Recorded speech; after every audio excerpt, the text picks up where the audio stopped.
शुरू में हम 1050 का वक्त देखते हैं जहां कुछ वाइकिंग्स तकरीबन अपने 20 बहरी जहाजों के साथ एक जगह पर जाते हैं। यहां आकर उन्होंने बहुत सारे लोगों से लड़ाई की और एक खुफिया जगह जहां खजाना सोना चांदी है उसके बारे में पूछा। अब उन लोगों ने इन लुटेरों को उस जगह के बारे में बता तो दिया, साथ ये भी कहा कि उस जगह पर मत जाओ वरना बहुत बुरा होगा। पर इन लुटेरों ने उन लोगों की बात नहीं मानी और उस खुफिया जगह पर चले गए। लेकिन वहाँ इन्हें कोई सोना चांदी खजाना तो नहीं मिला, बस एक वुल्फ यानी भेड़िए का छोटा सा बच्चा मिला। जिसके बाद वो उस भेड़िए को अपने जहाज में साथ ले गए। फिर हम 1000 साल के बाद का वक्त देखते हैं जहाँ एक छोटे से टाउन में इसी कहानी की मेन कैरेक्टर जिसका नाम थैली था वो अपनी फैमिली के साथ रहती थी। तभी थैली के पास उसके दोस्त का मैसेज आता है जो उसे अपने साथ पार्टी में चलने का कह रहा था। अब वो अपना बैग लेकर और अपने डैड की नजरों से बचते हुए वहाँ से निकलने लगती है। वो उन्हें सिर्फ ये कहती है कि रात को मैं घर लेट आऊंगी। अब यही पार्टी में एक लड़की जो टाउन के मेयर की बेटी थी उसे इस बात से जलन हो रही थी कि थैली और उसका दोस्त आपस में इतने करीब है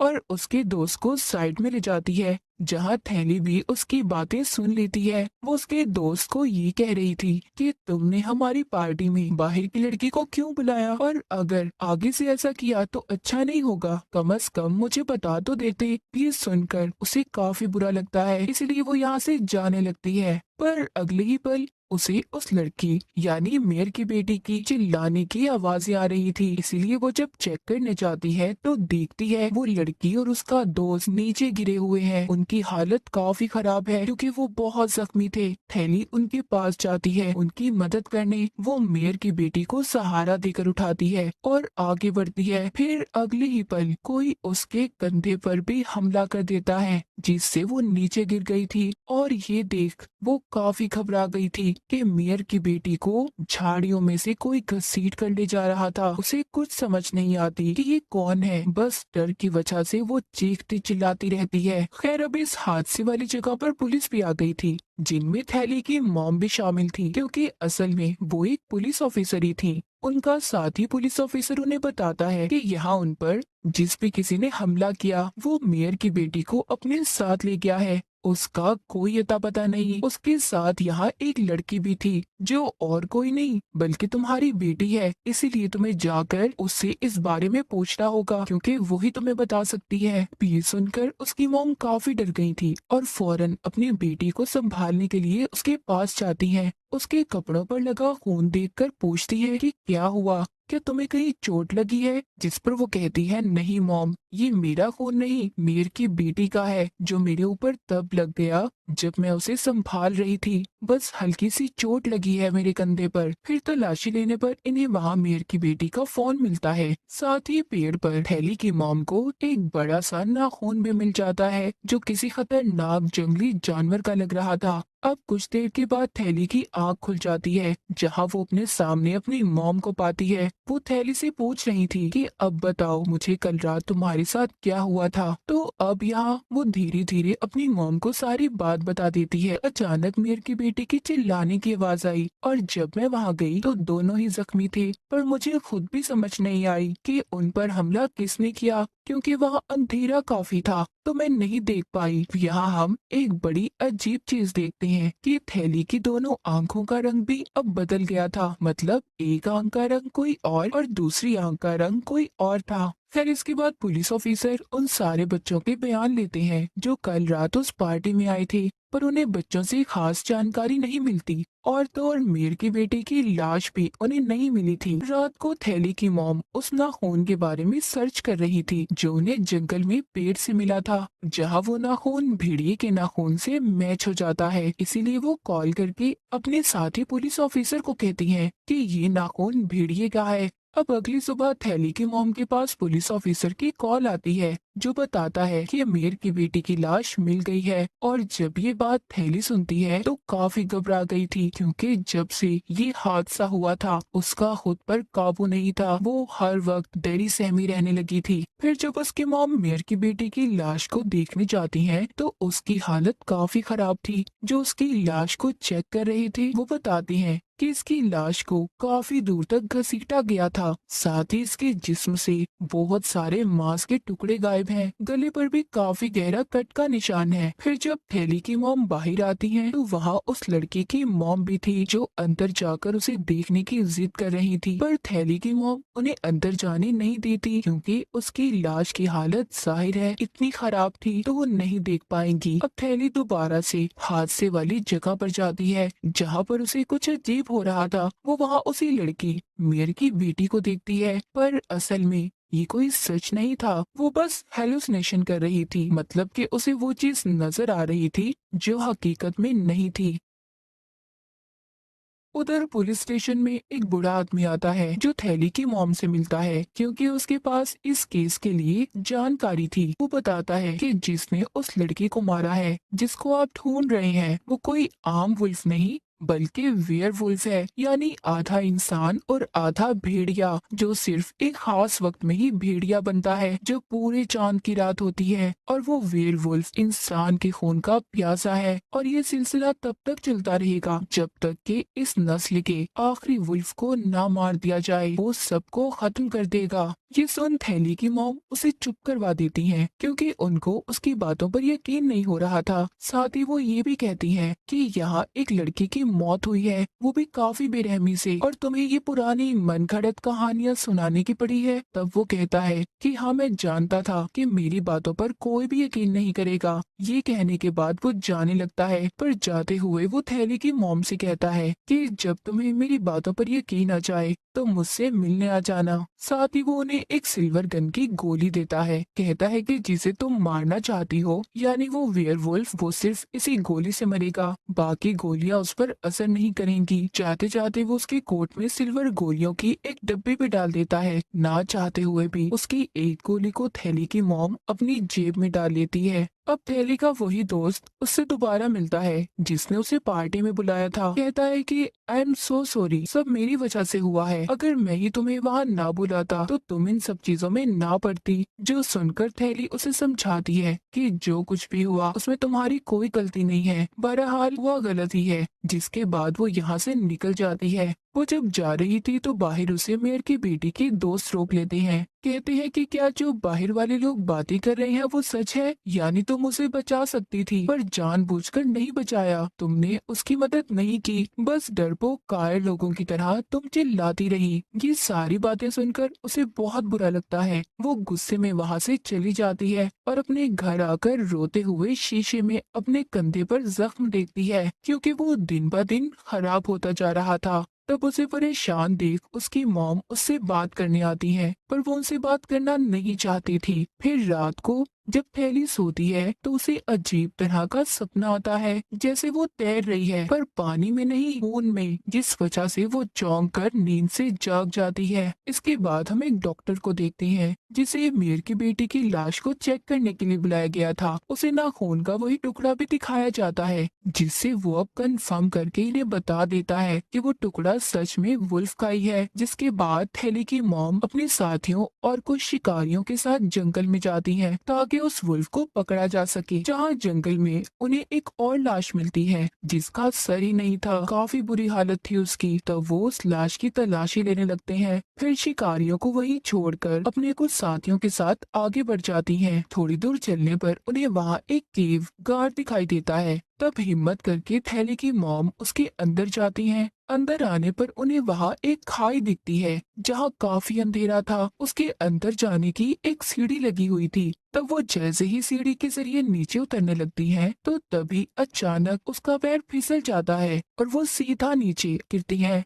उधर जब वो शिकारी लाश के पास थे, तो तभी उन्हें कुछ आवाजें आने लगती हैं, जो सुन वो काफी घबरा गए थे। और अब वो धीरे धीरे ऊपर देखने लगते हैं, जहाँ एक वुल्फ उनकी तरफ ही बढ़ रहा था, जो अगले ही पल उन पर हमला कर देता है और बड़ी बेरहमी से मार देता है। उनकी चीखों की आवाज पुलिस टीम ने भी सुन ली थी, और वो जल्दी से थैली की मॉम को ऊपर आने का कहते हैं। तो वो टीम गन्स लेकर वहाँ जाती है उसे मारने, पर कोई फायदा नहीं होता, क्योंकि वो वुल्फ ही उन सब पर हमला करके बारी बारी बेरहमी बेरहमी से मारकर खा जाता है और हम बस वहाँ खून ही देख पाते हैं। अब थैली की मॉम जब सीढ़ियों से ऊपर आ रही थी तो तभी वही वुल्फ उनके सामने आकर खड़ा हो जाता है, जिसका साइज काफी बड़ा था, काफी खूनखार लग रहा था। उसे देख थैली की मॉम की हालत खराब हो जाती है और अब जैसे ही वुल्फ उन पर हमला करता है तो वो नीचे जाकर गिरती है, जिससे उनकी बाजू पर चोट लग जाती है। अब तभी वुल्फ भी नीचे आ गया था। तब उसे अपने इतने पास देखकर वो लगातार उस पर गोलियां चलाती है, पर इन गोलियों का वुल्फ पर कोई असर नहीं हो रहा था। वो तो लगातार आगे बढ़ता जा रहा था। जिस बीच उनकी सारी गोलियां खत्म हो जाती हैं,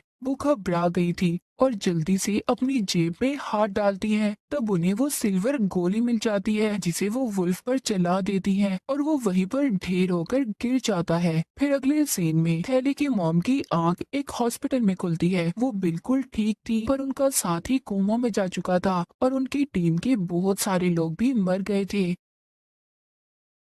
उधर कॉलेज में थैली के साथ अजीबोगरीब हो रहा था, जैसे कि उसे हल्की से हल्की बारीक आवाज भी सुनाई दे रही थी, जिससे वो काफी तंग आ गई थी। इसीलिए वो वॉशरूम में चली जाती है, जहां उसे मेयर की बेटी दिखती है जो रो रही थी। ये देख थैली अब और परेशान हो गई थी, क्योंकि उसकी हेलुसिनेशंस बढ़ती ही जा रही थी। रात को भी जब वो सो रही थी तो अचानक नींद में चलने लगती है। जिस बीच उसकी छोटी बहन की आंख भी खुल जाती है और वो थैली को एक पेड़ के पास खड़ा हुआ देखती है। फिर उसका हाथ पकड़कर वापस उसको कमरे में ले आती है। तब तक थैली को भी होश आ गई थी, तो उसकी बहन कहती है कि मैं हमेशा तुम्हारा ख्याल रखूंगी। तब वो उसे कहती है कि मेरी तबीयत ठीक नहीं, बहुत नींद आ रही है, ऐसा लग रहा है कि जैसे मैं महीनों से नहीं सोई। इतना कहकर वो वहीं पर सो जाती है। उधर डॉक्टर वुल्फ की लाश को चेक कर रहा था, जिससे उसे बहुत सारी जानकारी मिलती है और वो थैली की मॉम को बताता है कि जितनी भी गोलियां आपने उस वुल्फ को मारी है,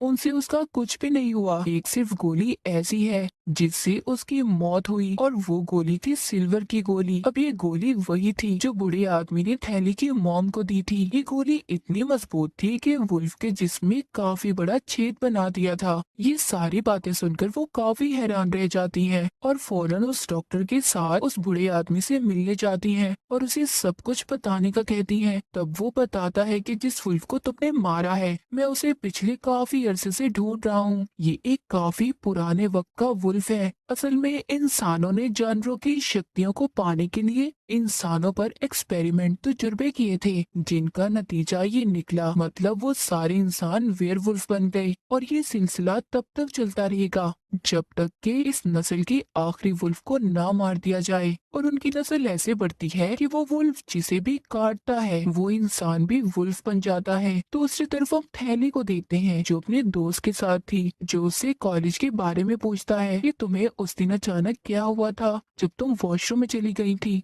तब वो कहती है कि मुझे खुद नहीं पता कि मेरे साथ क्या हो रहा है। पिछले कुछ वक्त से मैं अपने अंदर काफी अजीब चीजें महसूस कर रही हूँ। अब तभी उसके दोस्त के पास उसके डैड की कॉल आ जाती है। वो फोन सुनने चला जाता है तो थैली अकेली थी, जहाँ उसकी नजर चांद पर पड़ती है, जो पूरा चांद था। यानी कि इसी रात इंसान वेयरवुल्फ भेड़िया बनता है और फिर तभी अचानक उसे कुछ होने लगता है। वो अपने जिस्म में अजीब तरह के बदलाव महसूस कर रही थी, जिसके बाद वो भी वुल्फ में बदल जाती है। कुछ देर के बाद जब उसका दोस्त वापस आकर उसे ढूंढता है तो वो उस पर भी हमला कर देती है और जान से मारकर उसे खा जाती है। अगली सुबह जब थैली की आंख खुलती है तो वो खून में लथपथ थी और तो और उसके मुंह में अपने दोस्त की उंगली भी निकलती है। वो फिर आईने में अपनी शक्ल देखकर डर जाती है, क्योंकि उसका चेहरा किसी जानवर जैसा था। उसे कुछ समझ नहीं आती कि मेरे साथ क्या हुआ और कल रात मैंने अपने दोस्त के साथ क्या किया। तो इसी बात का पता लगाने के लिए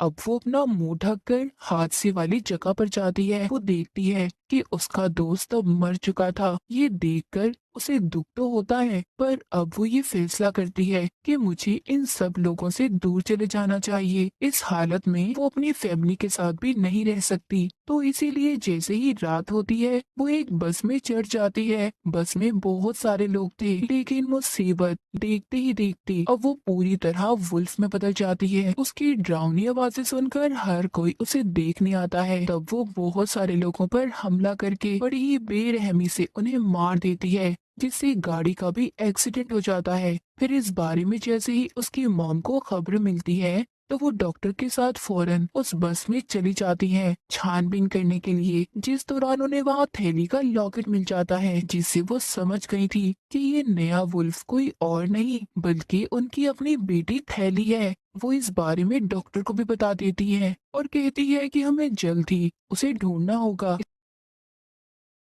इसके बाद हम थैली के घर का सीन देखते हैं जहां उसकी बहन ड्राइंग कर रही थी जो बोल नहीं सकती थी, और तभी उसे महसूस होता है कि जैसे उसके पीछे कोई आ रहा है। जैसे ही जब वो पीछे मुड़ती है तो वहाँ एक वुल्फ था जिसे देखकर वो बेचारी काफी डर गई थी। वो बोल नहीं सकती थी तो जाहिर है चिल्लाकर मदद के लिए नहीं बुला सकती थी, पर जब वो गौर करती है वुल्फ की आंखों में तो उसे समझ लग गई थी कि ये मेरी बहन थैली है। वुल्फ यानी थैली भी जब उसकी आंखों में देखती है तो रुक जाती है, पर पीछे से उसके डैड आ गए थे जो उस पर हमला कर देते हैं। फिर वो उसे बिजली के झटके लगाकर अपनी बेटी को लेकर बाहर आ गए थे और जल्दी से गाड़ी में बैठकर यहाँ से निकलने लगते हैं। पर इन सब में उन्हें चोट लग गई थी तो वो ठीक से गाड़ी भी नहीं चला पा रहे थे। वो बेहोश हो जाते हैं, साथ ही उनकी गाड़ी का एक्सीडेंट भी हो गया था। थैली की बहन गाड़ी से निकलकर छुपने के लिए चली जाती है। तब तक वुल्फ भी यहाँ आ गया था उनका पीछा करते करते।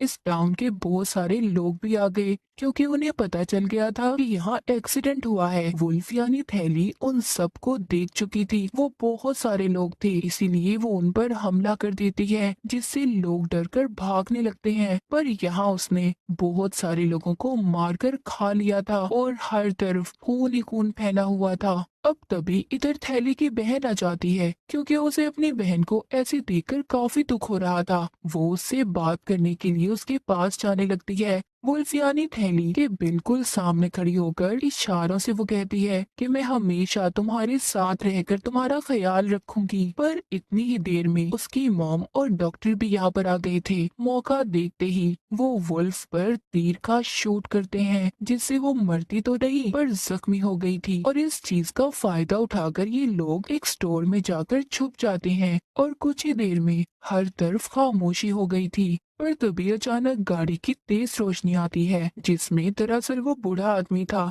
जो उस वुल्फ को मारने के लिए वो गाड़ी से उस पर हमला करता है। उसे ठोक कर वो गाड़ी स्टोर के अंदर घुसा देता है जिससे उसे खुद को भी काफी चोट लगती है। वो जख्मी होकर वहीं पर गिर गया था और तब तक यहाँ वुल्फ भी आ गई थी जो उसे भी मार देती है और फिर अपनी मॉम पर हमला करती है। वो खुद को बचाने के लिए काफी कोशिश कर रही थी। डॉक्टर भी उसकी मदद नहीं कर पाता क्योंकि वो चीजों के नीचे दबा हुआ था और उसके हाथ में लकड़ी का टुकड़ा लगा हुआ था जिससे उसे तकलीफ हो रही थी। इस दर्द की वजह से वो अपने पास पड़ा हुआ इंजेक्शन भी नहीं उठा पा रहा था। अब ये सब कुछ थैली की बहन भी देख रही थी तो हिम्मत करके वो वहीं बाहर आती है और वो इंजेक्शन वेयरवुल्फ यानी थैली को लगा देती है जिससे वो वहीं गिरकर बेहोश हो गई थी। सीन इधर ही कट हो जाता है। इसके बाद हम थैली की मॉम को देखते हैं जहाँ वो अपनी बेटी जो वुल्फ बनी हुई थी बेहोश थी उसके सामने रो रही थी कि मैंने तुम्हारा ख्याल नहीं रखा।